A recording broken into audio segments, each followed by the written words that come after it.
on prend E un k-espace vectoriel de dimension finie qu'on va noter n, F un automorphisme de E et G un endomorphisme de E de rang 1. On voudrait montrer l'équivalence suivante. La trace de G rond F-1 est différente de -1 est équivalent à F plus G appartient à GL2. Alors cet énoncé il peut paraître vraiment surprenant. Pourquoi ? Parce que GL2 on sait que ça passe fondamentalement au produit. La somme très peu.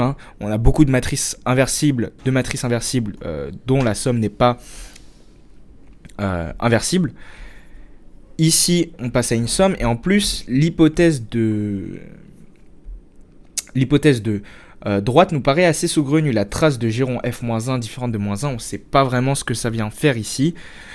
Donc moi je vais te proposer une correction qui n'est pas dans l'ordre, forcément pas dans l'ordre dans laquelle ça serait rédigé dans un corrigé. Ce serait plutôt une correction brouillon pour te montrer comment on peut le trouver, en tout cas comment moi je l'ai trouvé, et les intuitions qui te mènent au résultat, sans forcément te donner la rédaction la plus parfaite. Donc on va sacrifier un peu de rédaction pour avoir un peu plus d'intuition, entre guillemets. On est parti. La première chose qu'on peut se dire, c'est que appartenir à GL2, tu as beaucoup de caractérisation. Tu peux dire que si tu prends le point de vue matriciel, les colonnes forment une base.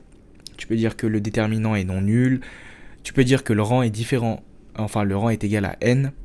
Et en fait, ici, est-ce qu'il y en a une qui nous tient particulièrement la main, qui nous tend la main, une à utiliser plus qu'une autre Ici, c'est juste au nez. On peut se dire, la trace, ça fait souvent bon ménage avec le rang. Pourquoi ça fait bon ménage avec le rang ? On a l'intuition, on a des associations d'idées entre la trace et le rang.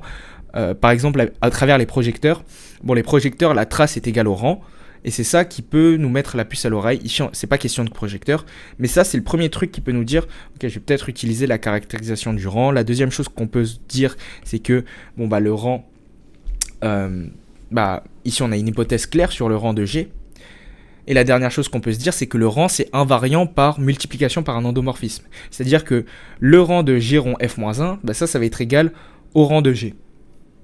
Ça, c'est très intéressant. Pourquoi ? Parce que du coup, on va pouvoir exploiter pleinement nos hypothèses avec f dans GL2, etc., etc. Donc, du coup, on va dire que ça, c'est équivalent à rang de f plus g est égal à n. On est très content à partir de ça. Pourquoi ? Parce que on se rend compte que la première implication, elle ne va pas sembler trop compliquée. Pourquoi ? Parce qu'en fait, ici, on voudrait que la trace de G rond F-1 soit différente de -1. On n'a a priori aucune idée de comment se ramener à la trace. Donc ce qu'on peut faire, c'est déjà se ramener à G rond F-1. Donc le rang de F plus G, ça c'est n d'une part, mais d'autre part, ça c'est égal, comme je l'ai dit tout à l'heure, le rang est invariant par multiplication par un automorphisme. Donc si on multiplie par F-1 de ce côté-là, par exemple, on va avoir le rang de G rond F-1 moins plus l'identité. Pourquoi j'ai changé le moins ? En fait, tu vois que ça, tu peux l'écrire de cette manière-là, -1 fois l'identité. Et ici, cet endomorphisme-là, tu le connais bien, parce que si tu prends le noyau de cet endomorphisme, je fais exprès de l'écrire -1 l'identité pour qu'on soit bien conscient que ça, c'est l'espace propre associé à la valeur propre -1 de l'endomorphisme G rond F-1. Maintenant qu'on a écrit ça et qu'on sait que le rang de cet endomorphisme-là, c'est égal à n, par le théorème du rang, on va avoir que la dimension de ceci, ça va être égal évidemment à 0. Et ça, c'est une information précieuse. Pourquoi ? Parce que si on a la dimension de cet espace qui est égale à 0, ça veut dire que -1 n'est pas valeur propre. Et là, du coup, on commence à faire le lien avec la trace. Pourquoi ? Parce que la trace de f, pour f, la trace de h, pour h appartenant à L2 quelconque, Bah ça, c'est la somme des valeurs propres comptées avec leur multiplicité. On peut se demander, oui, les valeurs propres, dans quel corps? Parce qu'on sait que les valeurs propres réelles, complexes, c'est pas forcément les mêmes. Mais en fait, c'est dans le corps assez gros pour scinder le polynôme caractéristique. Donc, en gros, une clôture algébrique. Donc, par exemple, si tu as un endomorphisme sur un R espace vectoriel, ça va être les valeurs propres complexes. Puisque fondamentalement, en fait, cette formule, tu la démontres avec la forme développée du polynôme caractéristique et les coefficients racines, les relations coefficients racines. Donc il faut bien un corps assez gros pour pouvoir scinder le polynôme caractéristique. Ok? Donc maintenant qu'on a ça, on veut montrer que la trace de g rond f-1 différente de moins 1. Pour que ce soit différent de moins 1, en fait il faudrait que la manière la plus simple, ça serait d'avoir toutes les autres valeurs propres, donc la somme des autres valeurs propres, ça soit 0. Ok, ça ce serait le plus simple. Et donc il y a plusieurs possibilités. Soit on peut se dire les valeurs propres vont se compenser, soit on peut se dire bon, les valeurs propres elles vont être toutes nulles, et donc du coup on va essayer de montrer que les valeurs propres sont toutes nulles. On va essayer de voir si déjà 0 est valeur propre, et puis on va voir en fait que les autres valeurs propres, en fait c'est 0 avec une multiplicité n-1. Comment on va faire ça? En fait on va regarder comme d'habitude l'endomorphisme g rond f-1, et on remarque que le noyau de cet endomorphisme, c'est exactement l'espace propre associé à la valeur 0. Ça, c'est toujours une association d'idées assez intéressante à faire. Le noyau d'un endomorphisme, c'est l'espace propre associé à 0. Donc si le noyau est gros, entre guillemets, l'espace propre associé à la valeur 0, il est assez gros aussi.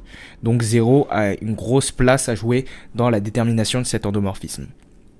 C'est comme ça que tu peux le voir un peu philosophiquement, si tu veux. Donc en fait, pour regarder, on veut connaître la dimension de ce truc, pour savoir ici quelle sera la place de 0 dans cette somme-là. Donc pour connaître la dimension de ce truc, on n'a que des hypothèses sur le rang. Et évidemment, le rang de g rond f-1, puisque ici on a juste fait une multiplication par un automorphisme, ça va pas varier et ça va du coup être égal au rang de g. Bon le rang de g, on a dit que c'était 1. Par théorème du rang, on a que la dimension de E0 de g rond f-1, ça c'est égal à n-1. Bon on est très content parce qu'à partir de ce moment-là, on a du coup fini le sens direct. Ok, parce que ça nous donne que la trace de g rond f-1, c'est une somme de 0 que je ne vais pas écrire, et c'est égal à une seule valeur propre. La seule valeur propre avec éventuellement une multiplicité. La seule valeur propre non nulle. Sauf qu'on a dit que la seule valeur propre non nulle, elle ne pouvait pas être moins 1. Ici, on a dit ça. On a dit que moins 1 ne pouvait pas être valeur propre parce que la dimension de l'espace propre associé à la valeur propre moins 1, c'est 0. Donc, puisque moins 1 ne peut pas être valeur propre, ici, la trace est forcément différente de moins 1. On a montré le sens direct. Maintenant, le sens réciproque, comment on peut faire? En fait, on peut raisonner exactement de la même manière et ça pose pas vraiment de problème. Je vais pas le détailler plus que ça, puisque le raisonnement est le même fondamentalement. Donc la trace de g rond f différent de 1, f-1 différent de 1, ça implique que le rang de f plus g est égal à n. Ce que tu peux faire, c'est par exemple faire une contraposition.